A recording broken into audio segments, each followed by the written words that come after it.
in terms of my athletic career, I am going to die an athlete. I am going to die chasing my own limits. And those limits will change. And I hope that I will, not that I hope, but I will continue to evolve mentally with it too, right? Which is, it's suspending disbelief and continuing to say, okay, here's my limit.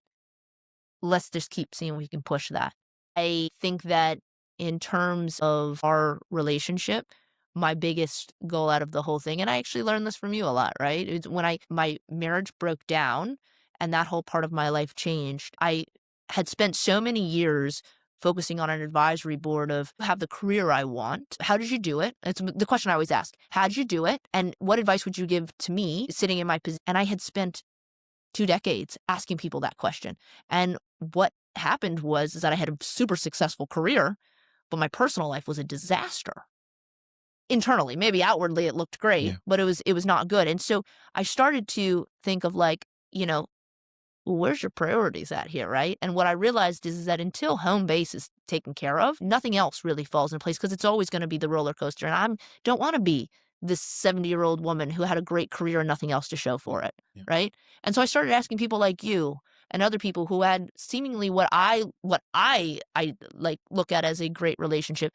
What does that look like? How'd you do that? And I listened to the same amount of podcasts that I listened to for business. I started listening to on relationships, and I educated myself and used the same formula to then, the most clear and foundational piece of our future that I have, and we were very clear on before we got married, is that we will always be the center of whatever's moving, and we will always move together. And sometimes that means somebody's got to take a step forward, somebody's got to take a step back. And all of that comes back to communication, right?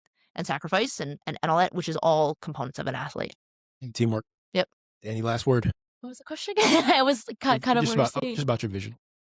So I think for me, the next 4 months will be what I consider sort of a transition phase. So this last block, like she said, I dedicated it to her, helping her. It was super special, wouldn't change it at all. But now I'm at the point that I have this goal, athletic goal that I want to be able to chase in the next 4 months before we do start to have a family, right?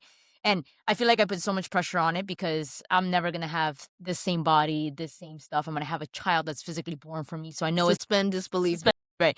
It's going to be it's going to look different, right? But I want to make sure I enjoy this period of my life. Similar to her, we're going to die chasing goals. I will die before I let you beat me in a race. She might catch me when I'm pregnant. Right after the baby's born. Right. I'm going to drag her. Like, honey, here's the stroller. Right. I mean, it's not even just after she gave birth. I've actually got to put weight on it.